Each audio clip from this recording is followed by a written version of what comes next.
আজ পর্যন্ত মাহফিলে বহুত আলেমকে দেখেছি যে স্টেজে ওঠার পরে সবাই কিন্তু সবার বিরুদ্ধে বলে, বিপক্ষে বলে, কীর্তিগুণ গায়, কিন্তু খালি এই হুজুরকে দেখি নাই যে সেই স্টেজে উঠে অন্যজনের বিপক্ষে বলা, তাই না? শোনেন সে কী বলে, আর তার ওয়াজগুলো কত সুন্দর, একবার শুনেন, দিল ছুঁয়ে যাবে। এরকম বক্তা প্রত্যেক মাহফিলে দরকার। নবী বললেন, সাহাবীরে, তোমার বাড়িতে আমি 3000 মেহমান নিয়ে দুপুরের খাবার খাবো। সাহাবী কয়, আমি তো ওনার জমিনে নাই, 3000 মানুষকে আমি একটা বকরি দিয়া কিভাবে খাওয়াবো? 1 কেজি আটার রুটি আমি কিভাবে খাওয়াবো? ঠিক কিনা বলেন? বলতে পারেন, হুজুর বিশ্বাস করি না, কিভাবে এমনটা হয়? আমার নবী হলেন বরকতের নবী। আল্লাহু আকবার। যেই শামের জন্য আল্লাহর নবী দোয়া করেছেন, যেই বিলাদুস শাম, যেই সিরিয়ার জন্য আল্লাহর নবী দোয়া করেছেন, নবীর বয়স মাত্র 12 বছর। কয় বছর? সেই 12 বছর বয়সে তার চাচা আবু তালেব তাকে নিয়ে মদিনা, মক্কা থেকে সিরিয়ায় দামেস্কে ব্যবসা করার জন্য গিয়েছিলেন। আল্লাহর নবী তখন অল্প বয়স, তিনি মরুভূমির প্রচন্ড রৌদ্রের তাপে, বালুর তাপে আল্লাহর নবী একটু অসুস্থ হয়ে গেলেন, ক্লান্ত বোধ করলেন। চাচা আবু তালেব বললেন, ভাতিজা, তুমি ক্লান্ত হয়ে গেছো, আমি তোমাকে কোথায় বিশ্রাম দিব?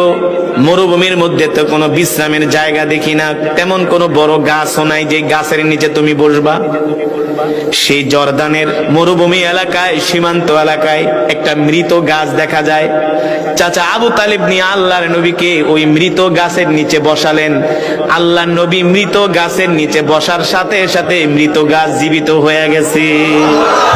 জোরে বলেন সুবহানাল্লাহ।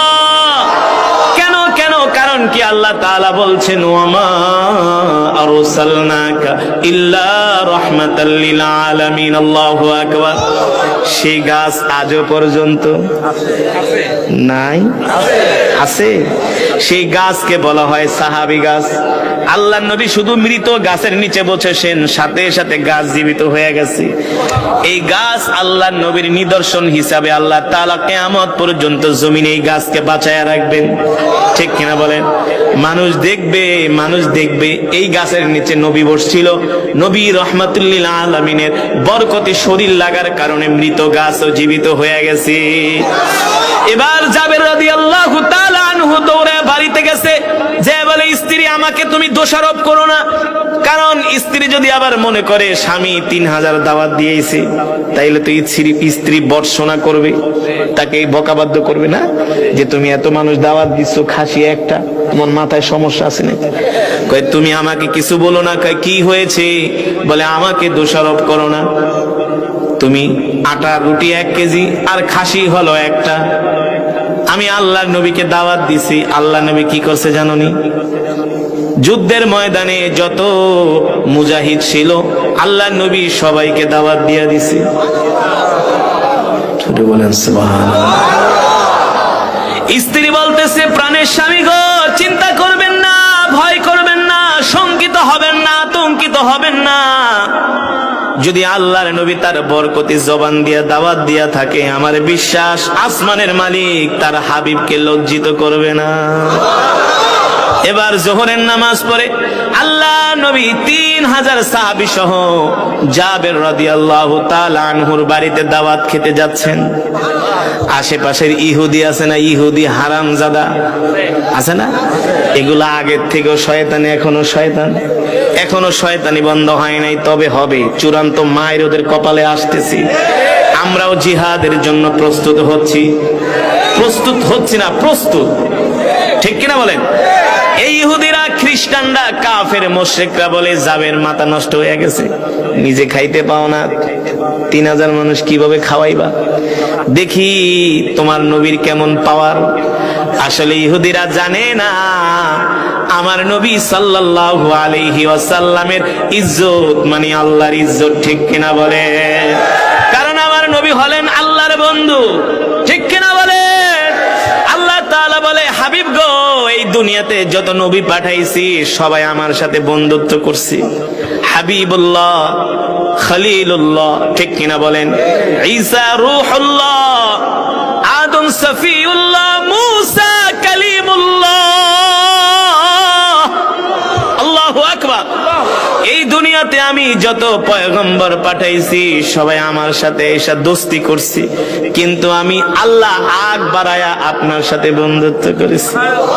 আমি আল্লাহ বলেছি, হাবিব আমি আপনার সাথে দোস্ত করতে চাই, আমি আপনার সাথে দোস্তি করতে চাই, বন্ধুত্ব করতে চাই। আল্লাহু আকবার। এই নবীকে কখনো রব বেইজ্জতি করে নাই, করবেও না। জাবের রাদিয়াল্লাহু তাআলা আনহুর স্ত্রী বলে, স্বামী গো, যদি আল্লাহর নবীর জবান দিয়া দাওয়াত দিয়া থাকে আপনি চিন্তা করবেন না, অবশ্যই আসমানের মালিক জমিনের মালিক অবশ্যই তার হাবিবের ইজ্জত রক্ষা করবে, এতে কোনো সন্দেহ। এবার আল্লাহর নবী 3000 মেহমান নিয়ে জাবের রাদিয়াল্লাহু তাআলা আনহুর বাড়িতে হাজির। কোন কোন বর্ণনায় 1500, কোন কোন বর্ণনায় 3000, কিন্তু অধিক বর্ণনা হলো 3000। 3000 সাহাবী নিয়ে আল্লাহ নবী জাবের রাদিয়াল্লাহু তাআলা আনহুর বাড়িতে হাজির। এবার সাহাবীর চেহারার দিকে তাকায় আল্লাহ নবী বুঝতেছেন যে তার প্যালপিটেশন হয়ে যাচ্ছে। চিন্তা লাগে না? এত মানুষকে কেমনে খাওয়াবে, কিভাবে? এটা তো সম্ভব না। হাড্ডিও তো এক একজন ভাগে পাবে না, গোস্ত তো দূরের কথা, জোলও পাবে না, ঠিক কিনা বলে? আল্লাহ নবী ডাক দিছে, তাআলাও ইয়া জাবের, এদিকে আসো। কি চিন্তা করতেছো? জাবের রাদিয়াল্লাহু তাআলা আনহু মুস্কি হাসি দিয়া বলে, না গো আল্লাহর নবী, চিন্তা করি না, আপনি আছেন, আমার রব আছে। তার কি কোনো চিন্তা আছে নাকি? জোরে বলেন, হাসবুনাল্লাহু ওয়া নি'মাল ওয়াকিল, নি'মাল মাওলা ওয়া নি'মান নাসির। আসমানের মালিক জমিনের মালিক আরশের মালিক ডাক দিয়া বলেন যে আমার উপর ভরসা করে, আমার উপর ভরসা করে, আমি আল্লাহ তার জন্য যথেষ্ট হয়ে যায়। আল্লাহর নবী রাহমাতুল লিল আলামিন ডাক দিয়ে বলে, জাবের এদিকে আসো, চিন্তা করো না, টেনশন করো না। তুমি ভাবতেছো এত মানুষকে তুমি কিভাবে খাওয়াইবা? খাওয়াবা তুমি না, খাওয়াবেন কি? আল্লাহ। জোরে বলেন। যাও গোস্তের পাত্রটা নিয়ে আসো, রুটির পাত্রটা নিয়ে আসো। এবার জাবের রাদিয়াল্লাহু তাআলা আনহু আল্লাহর নবীর সামনে গোস্তের পাত্র আর রুটির পাত্র হাজির করলেন। আল্লাহর নবী বিসমিল্লাহ বইলা পাত্রের উপরে হাত দিলেন, হাত দিয়া বললে, যাও তুমি তোমার স্ত্রীকে বলবা যারা এই গোস্তগুলো বেড়ে দিবে, রুটিগুলো বেড়ে দিবে, তারা যাতে ঢাকনা না উঠায়। পুরোপুরি ঢাকনা উঠাবে না, অর্ধেক উঠাবে, আর শুধু বাড়তে থাকবে। জোরে কোন আল্লাহু আকবার, আরে জোরে বলি আল্লাহু আকবার। এইভাবে করে অর্ধেক ঢাকনা উঠায়, আর গোস্ত বাড়তেছে, রুটি বাড়তেছে, খাচ্ছে খাচ্ছে জোহর থেকে আসর পর্যন্ত। খেতে খেতে সবার খাওয়া শেষ। সুবহানাল্লাহ। আশেপাশের ইহুদি গুলো, মুশরিক গুলো তাকায় তাকায় দেখতেছি, কিরে এমন ঘটনা তো জীবনেও শুনি নাই। তোরা শুনবো থেকে? তোরা তো মুদ খাওয়াই না জাত, তোরা তো গরুর মুদ খাওয়াই না জাত, আর আমরা হলাম দুধ খাওয়া জাত, ঠিক কিনা বলেন? তোরা খাস গরুর মুদ, আমরা খাই গরুর দুধ, তোরা কোথা থেকে শুনবি?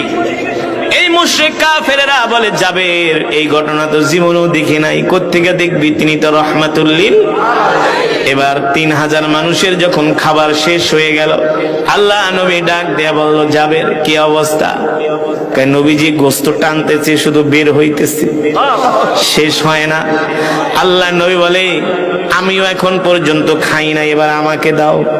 দেখেন কেমন দয়ার নবী, মায়ার নবী। আল্লাহ কোরআনুল কারিমে সে কথাই বলছেন, লাকাদ জাআকুম রাসূলুম মিন আনফুসিকুম আজিজুন আলাইহি মা আনিতুম হারিসুন আলাইকুম বিল মুমিনিনা রাউফুর রহিম। আল্লাহু আকবার। ফাইন তাওয়াল্লাউ ফাকুল হাসবিয়াল্লাহু লা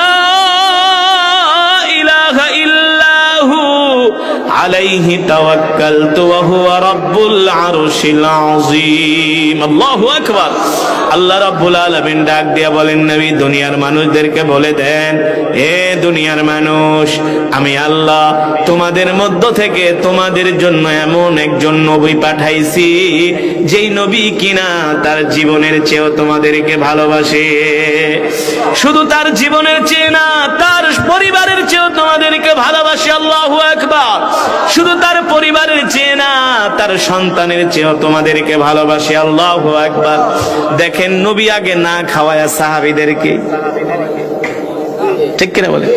নবীজি আগে খায় নাই, আগে সাহাবীদেরকে খাওয়াইছে।